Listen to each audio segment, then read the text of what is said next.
So every time I meet one of Bailey's teachers or one of her friends' mothers, I usually get compliments on her hair because I've been French braiding it for a really long time.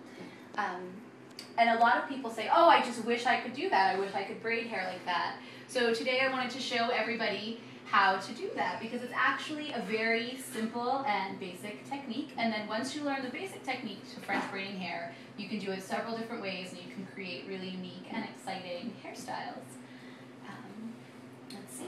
So to begin with, you want to start with clean and brushed hair. The less snarls, the happier your subject will be. And then you want to start at the top, and now your basic French braid, you take a small piece and you break it into 3 sections.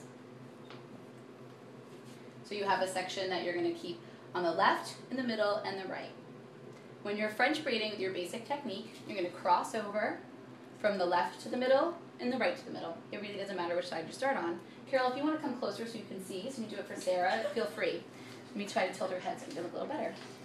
Then, once you've done your initial crossovers, you go ahead and you're going to just pick up a small amount of hair on the left and add it to the piece that's on the left. You're going to take the piece that's on the left, and now you're going to make it the middle piece. Then you're going to continue over to this side, pick up another small piece, add it to the piece that's on the right, cross over the top, now the right-hand piece is in the middle. You're going to continually do that all the way down to the head of hair. And as you can see on this side, that's exactly how I French braided this side, is just continually picking it up, crossing it over, and going back to the middle.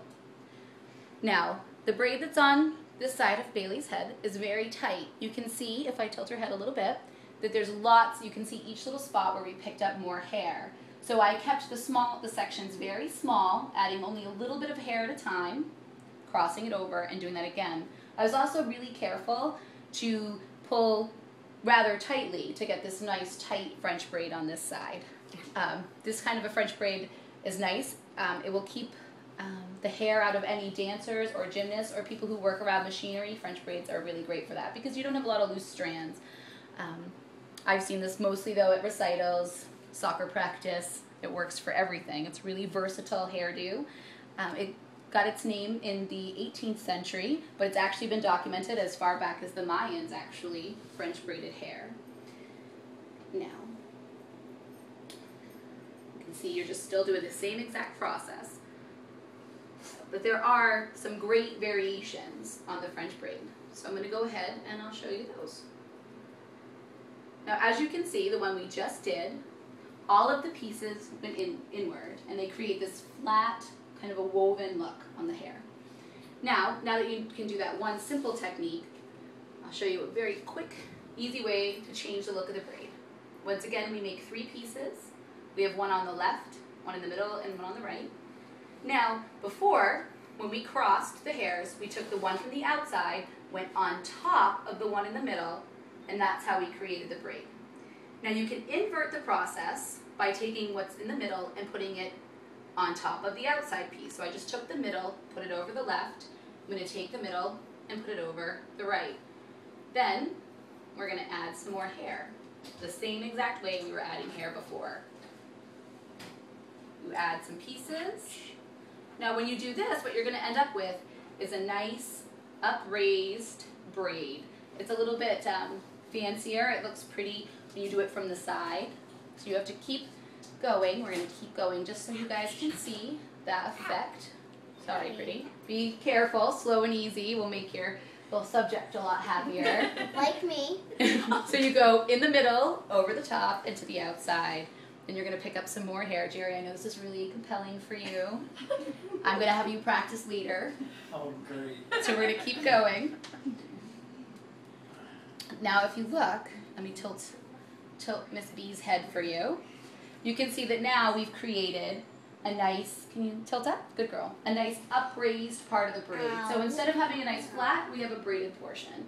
The other way you can really change the point of the French braid, you can tip your head down now, thank you, is by changing the amount of hair that you pick up. So up until this point, I've picked up small pieces of hair and I've pulled rather tightly to get a nice tight French braid, which like I said, would work really well if you're going to play sports, do dancing, or in any kind of job where you want to keep your hair out of your face for safety. Now, if you want to change the French braid and make it more of an updo, more of an outgoing, sometimes really popular with proms, you can do it really loosely and pick up large pieces of hair at a time. So see, I'm going to pick up a lot more hair. Ouch! That's 3-5. And then we're going to go back over. But this now I'm not pulling nearly as tight, and it's going to give it a really more romantic look. It's going to be softer. Like I said, it's not as practical, but it's really pretty, and most people really like it, especially when they're going out. It's popular. You can see it in movie stars or on the catwalk, or the red carpet. Actually, is what I was trying to say. Catwalk. All right. Does anybody have any questions about French braiding?